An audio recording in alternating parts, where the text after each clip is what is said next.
दिल जी आप कुछ कहना चाह रहे हैं, आप जवाब दे दीजिए, फिर मैं फैजान साहब के पास जा रहा हूं। पंकज साहब, राणा रणजीत सिंह साहब ढाका के कैंडिडेट है, राजपूत समुदाय से हैं। उनके पिताजी सीताराम सिंह साहब मिनिस्टर रहे, आरजेडी में लगातार एमपी रहे। उनके बेटा को हमने टिकट दिया। हम सिर्फ मुसलमान को टिकट नहीं देते हैं। हमने 18 टिकट में 5 नॉन मुस्लिम को टिकट दिया था पिछले बार। 18 ही सीट पे लड़े थे, 5 नॉन मुस्लिम को दिया था। उसमें यादव भी थे, उसमें दलित भी थे, उसमें अपर कास्ट भी थे। हमने लोकसभा में भी अपर कास्ट को दिया है। इसलिए सिर्फ एमआईएम को एक मुस्लिम समुदाय के ढांचा से हम सीमांचल की लड़ाई लड़ते हैं, वो लड़ेंगे। नहीं हमने एक ईमानदारी नहीं, से बिल्कुल प्रस्ताव ठीक रख है, दिया है। पर आप चलिए, आप अपने मुंह से बता दीजिए, आपको एक्सेप्ट क्यों नहीं कर रहा महागठबंधन? अब सुनिए, मैं आप सुनिए, हमने जब तेलंगाना में रेवंत रेड्डी साहब चीफ मिनिस्टर और प्रदेश अध्यक्ष ने, आज एमएलसी का चुनाव हुआ, उसमें हम भाजपा को रहे, कांग्रेस ने वोट दिया। यूपीए 1 यूपीए 2 में हम साथ थे।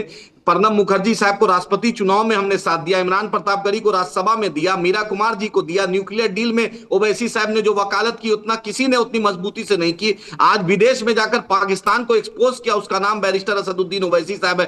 भाजपा को भी नतमस्तक होना पड़ा मजबूरी में। उसी ओवैसी साहब को जो गाली भी देती थी, मजबूरी में उन्हीं को भेजना पड़ा, अपने प्रवक्ता को नहीं भेजना पड़ा। हमने ये प्रस्ताव रख दिया ईमानदारी से। फैसला बिहार की जनता करेगी, महागठबंधन को करना है। हमने ईमानदारी से रख दिया। अब हमारा भी धैर्य है, धैर्य की भी सीमा होती है, हमने रखा है, ताकि कल हमें कुछ नहीं बोले और हमारे चलते कोई सीट नुकसान और ये वो कल कोई नहीं हो। लालू जी ने 2020 में चुनाव जीतने के बाद कम से कम 25 से 30 बार लालू जी ने फोन किया।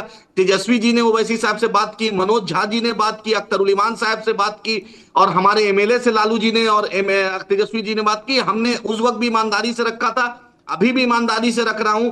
हम अभी भी चाहते हैं भाजपा हारे, बिहार से भाजपा मुक्त होना चाहिए। भाजपा नहीं, वो सारी बात है, वो आप सब चाहते हैं, आप सब चाहते हैं, ठीक बात है, पर महागठबंधन फैजान साहब इनको एक्सेप्ट नहीं कर रहा है ना, तभी तो ये मीडिया में आ रहे हैं, अपना दर्द बयान कर रहे हैं।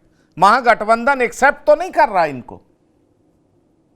हाँ, ऐसा लगता है कि कहीं ना कहीं किसी स्टेज पर कोई प्रॉब्लम हो रहा है। अब ये प्रॉब्लम आरजेडी की तरफ से है या कांग्रेस की तरफ से है या किसके, मुझे इसकी बहुत जानकारी नहीं है, लेकिन बहरहाल कहीं ना कहीं ऑब्जेक्शन हो रहे हैं। इसी वजह से शायद अभी तक जो फॉर्मल एंट्री होनी चाहिए थी वो नहीं हो पाएगी।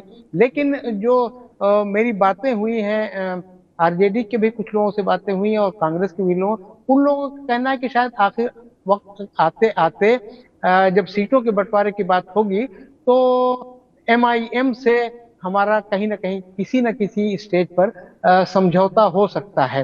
तो ये उम्मीद ये लोग भी लगाए हुए हैं कि समझौता हो सकता है, क्योंकि वो भी आगे की तरफ ये देख रहे हैं कि अगर हमारा समझौता खासतौर से सीमांचल के एरिया में और जहां जहां मुस्लिम वोटों का प्रभाव ज्यादा है वहां अगर नहीं हुआ तो एमआईएम की वजह से आरजेडी या कांग्रेस को नुकसान हो सकता है।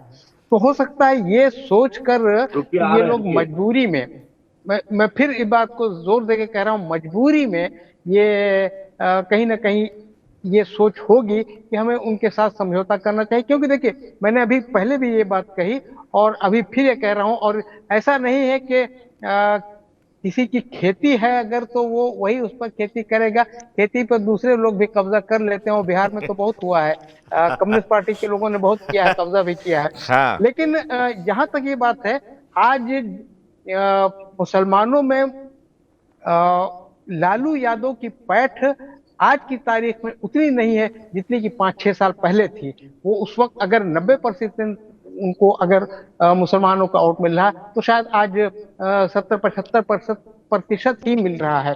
तो ये कहीं ना कहीं, और ये किसने काटा है? ये एमआईएम ने काटा है और किसी ने नहीं उनको ये नुकसान पहुंचाया है। तो वो अगर इस और बड़े नुकसान से अगर वो बचना है उनको, तो उनको उनसे कहीं मतलब एडजस्टमेंट या सीटों का तालमेल ये इनको करना इनकी मजबूरी हो जाएगी।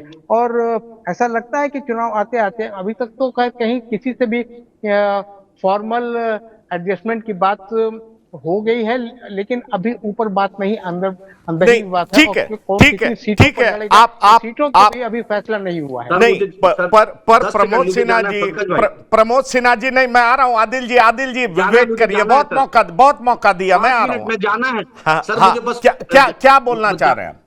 मैं जाना है, मुझे बस इतना बोलना, मुकेश सैनी जी ने भी अपने इंटरव्यू में बोला कि ठीक है एमआईएम से हम गठबंधन करेंगे, मेरे ही कोटा से सीट ले ले।